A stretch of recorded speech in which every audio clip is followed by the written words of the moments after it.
विश्व में कुछ पश्चिमी देश,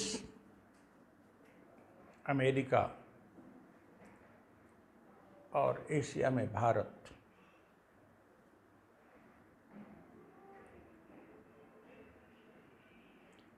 अफ्रीका में तंजानिया, दक्षिण अफ्रीका भी कुछ सीमा तक,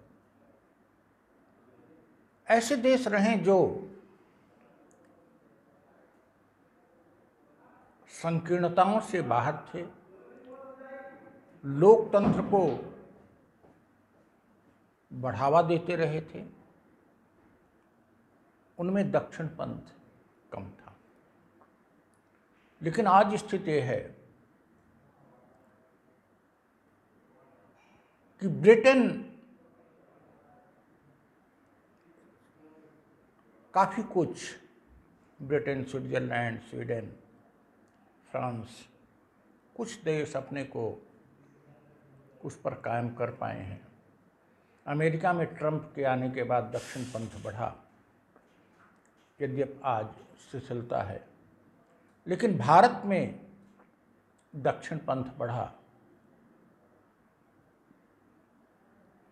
इजराइल पहले से ही कट्टर था, अब इजराइल में भी न्यायपालिका के पर कतरने की दिशा में नेतान्याहू बढ़ रहे हैं। इधर पाकिस्तान में भी न्यायपालिका का अधिकार कम किया गया है। भारत में तो लगभग सभी संस्थाओं को कमजोर कर दिया गया है। न्यायपालिका में भी कई पूर्व जजों पर प्रश्न चिन्ह लगे, लेकिन वर्तमान में ऐसा लग रहा है कि न्यायपालिका अपने को बचा ले जाएगी।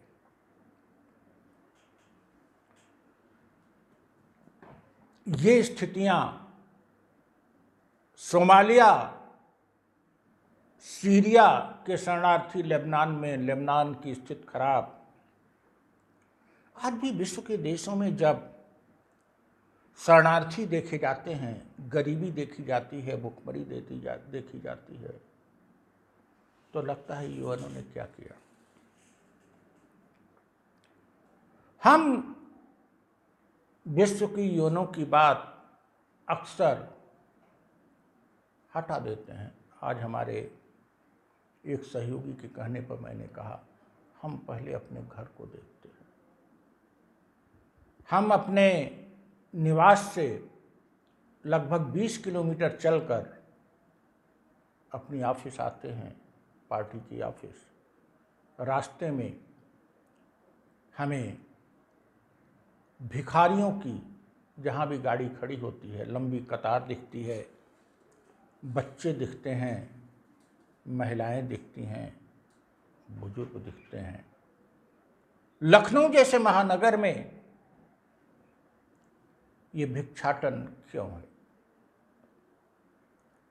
देखने से प्रतीत होता है कुछ मजबूर हैं, लेकिन ऐसा भी प्रतीत होता है कुछ सुशासन के अभाव में या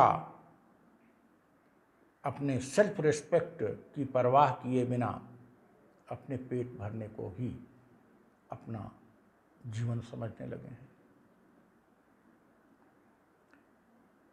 आखिर उनको ऐसी शिक्षा क्यों नहीं मिली? ऐसा संरक्षण क्यों नहीं मिला? और जो निरीह निराश्रित हैं, उनके लिए स्वतंत्रता मिलने के 75 सालों बाद भी सरकारों ने क्या किया? आंकड़े बताते हैं कि आधी आबादी गरीबी रेखा में है। आंकड़े बताते हैं कि गरीबी बढ़ रही है। हम अपनी दिनचर्या में देखते हैं, नौजवान के माथे पर पसीना है, बच्चे ललचाई नज़र से रोटी पर और किसी के 2 रुपए 5 रुपए के नोट पर नजर गड़ाए हुए हैं। भारत में ऐसा क्यों? हम नेताओं को क्या कहें? हमारे समय के जो नेता हैं, लोकतांत्रिक अधिकार है, उनकी आलोचना हम करेंगे, उनकी आलोचना किया भी जाना चाहिए। लेकिन ये बुराई सामाजिक है। हमारे समाज से ही वो नेता निकले हैं, किसी भी पार्टी के हैं।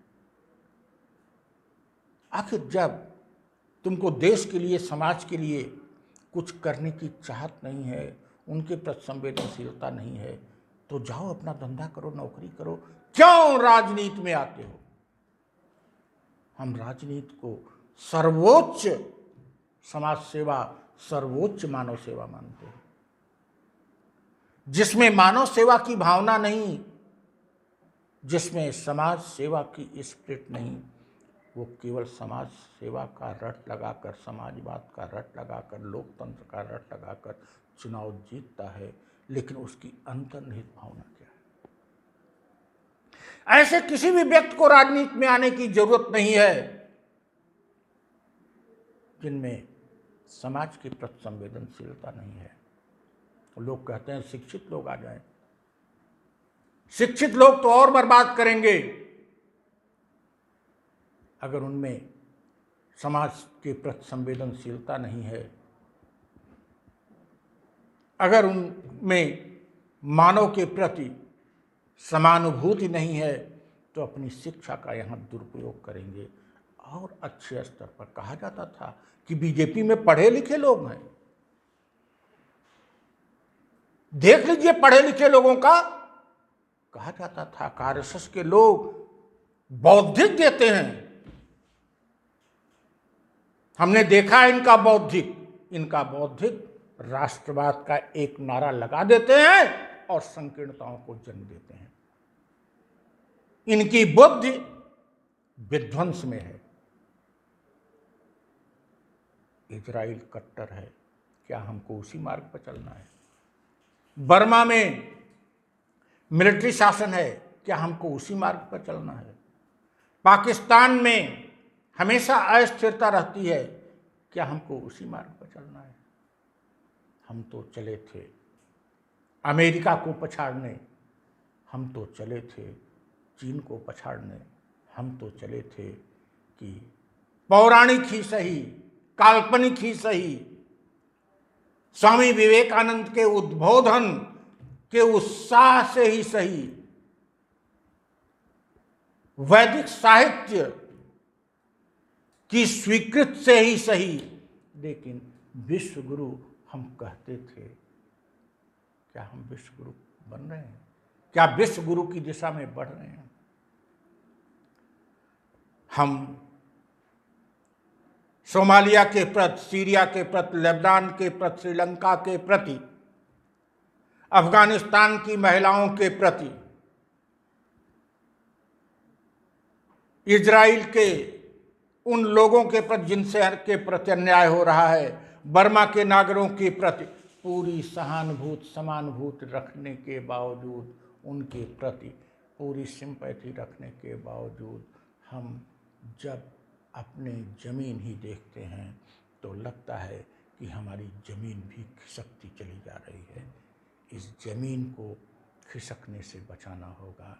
इस ज़मीन को हम पहले खिसकने से बचावें, क्योंकि इस ज़मीन को खिसकाने के लिए प्लान्ड वे में, योजनाबद्ध तरीके से हमें 2000 साल पीछे ढकेलने की कोशिश हो रही है, क्योंकि कुछ निहित लोगों का स्वार्थ उसी में निहित है और वहीं हमको ले जाना चाहते हैं। इंसानियत के नाम पर मानवीय भारत पार्टी इसके लिए संघर्ष करेगी और हम ऐसे संकीर्ण तत्वों को देश की जमीन को खिसकाने की अनुमति नहीं देंगे। उनका पूरा प्रतिरोध करेंगे और उनको पराजित करेंगे। जय हिंद।